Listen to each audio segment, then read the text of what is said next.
मुरादाबाद में मुलायम सिंह यादव की एक कोठी जिसे खाली करने का आदेश दे दिया गया है प्रशासन की तरफ से। ये कोठी अब चर्चा में है और इस कोठी के खाली करने के आदेश के साथ दो अधिकारी चर्चा में हैं। एक है मुरादाबाद मंडल के कमिश्नर आंजे सिंह और दूसरे हैं नगर निगम के नगर आयुक्त दिव्यांशु पटेल। इन दोनों अधिकारियों को लेकर समाजवादी पार्टी अब काफी हमलावर है। सपाई इन दोनों अधिकारियों को लेकर तमाम तरह की टिप्पणी कर रहे हैं और उनको चेतावनी भी दे रहे हैं।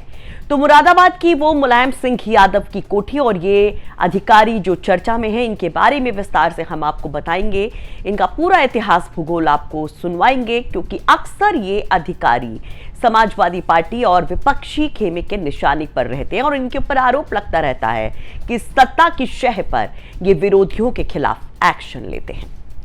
नमस्कार, आप देख रहे हैं चर्चा में और आपके साथ मैं हूं सुषमा। तो सबसे पहले बात करते हैं उस कोठी की ही जहां से इन अधिकारियों की चर्चा शुरू हुई।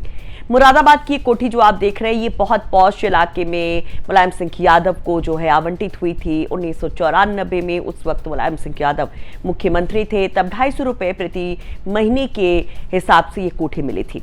उसके बाद इसको सपा दफ्तर में तब्दील कर दिया गया और अब इसको खाली करने का नोटिस दे दिया गया है। कहा जा रहा है कि ये सरकारी जमीन पर कोठी है और यहाँ पर अब सरकारी कामकाज होगा और जो नोटिस दिया गया उसमें 30 दिन की मोहलत दी गई है और ऐसा ना करने पर प्रतिदिन के हिसाब से 1000 रुपए देना होगा और आगे और भी कार्रवाई हो सकती है, जैसा कि पीलीभीत में देखने को मिला।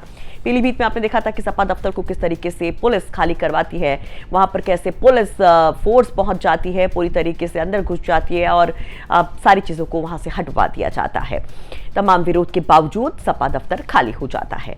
अब क्योंकि मुरादाबाद की कोठी मुलायम सिंह यादव से जुड़ी हुई है, नेताजी से जुड़ी हुई है, तो ये एक प्रतिष्ठा का भी सवाल है। तो जब इसको लेकर के ये कहा गया कि नगर आयुक्त ने डीएम को चिट्ठी लिखी, तो ये दोनों अधिकारी निशाने पर आ गए।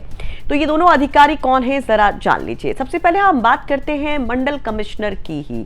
मंडल कमिश्नर की जब हम बात करें, जो मुरादाबाद मंडल के कमिश्नर आंजे सिंह के बारे में आपने कई दफा सुना होगा। जब संभल हिंसा का मामला सामने आया था तो भी उनकी काफी चर्चा हुई थी। मुरादाबाद मंडल में इनकी तैनाती के साथ ही तमाम चर्चाएं इनके साथ जुड़ती रहीं। सबसे पहले अगर आप देखिए मुरादाबाद मंडल को, तो इसमें रामपुर, संभल जैसे जो काफी ऐसे जिले हैं जो मुस्लिम बाहुल्य जिले हैं, जो बीजेपी के लिए काफी टफ माने जाते रहे हैं सियासी तौर पर, वोटों के लिहाज से हम जो बात कर रहे हैं, तो वहां पर आंजे सिंह को भेजा गया। कहा जाता है कि योगी सरकार के काफी भरोसेमंद अधिकारी हैं और रामपुर में जब यहाँ इनका एक्शन हुआ था तब काफी ज्यादा सुर्खियों में थे। कहा गया कि आजम खान को जेल भिजवाने में सबसे बड़ा कदम इनका था, सबसे बड़ा हाथ इनका था। चर्चाएं ये भी होती है कि रामपुर में आजम खान का जो सियासी किला गिरा या डगमगाया, अलग अलग तरीके से उसको देखा जा रहा है, तो उसमें आंजे सिंह ही सबसे बड़े किरदार रहे।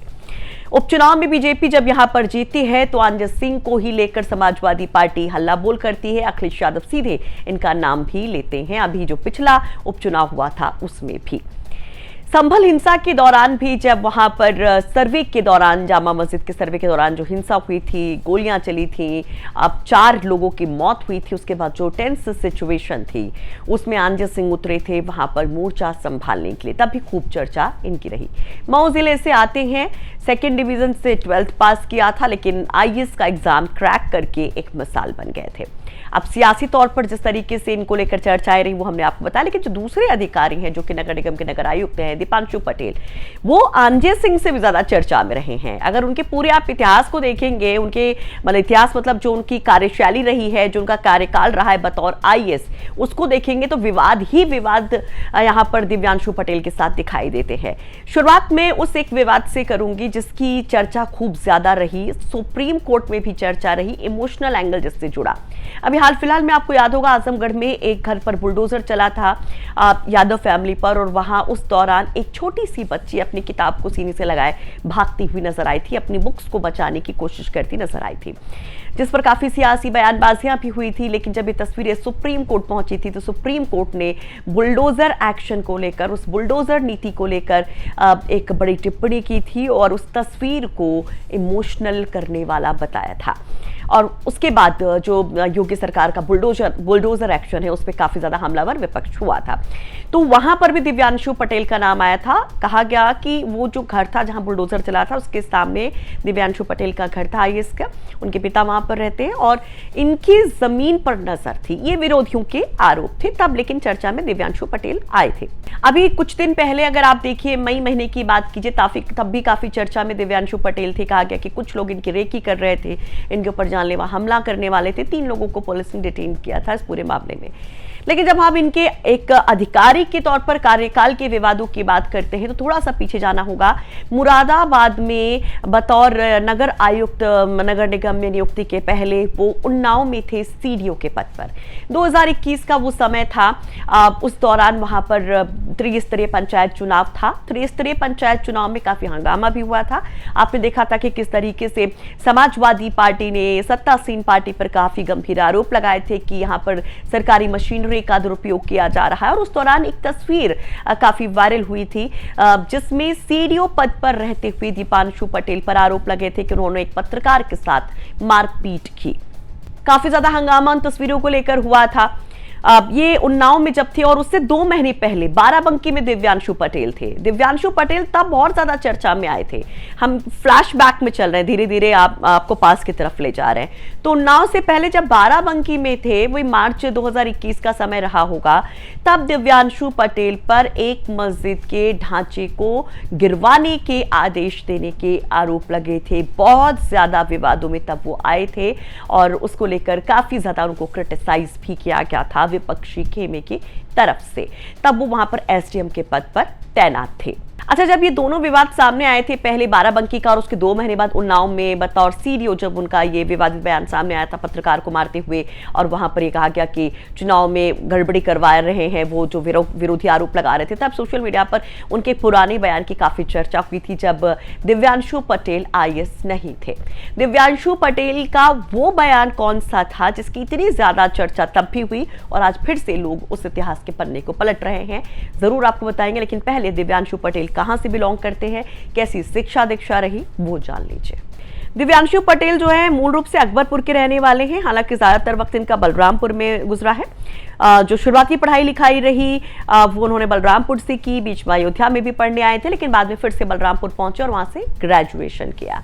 ग्रेजुएशन के बाद उन्होंने दिल्ली का रुख कर लिया था। दिल्ली यूनिवर्सिटी से बीएड एमएड किया, उसके बाद जेएनयू में एमए में एडमिशन लिया और यहां से पीएचडी भी की। 2012 में दिव्यांशु सीआरपीएफ में बतौर असिस्टेंट कमांडेंट चुने गए।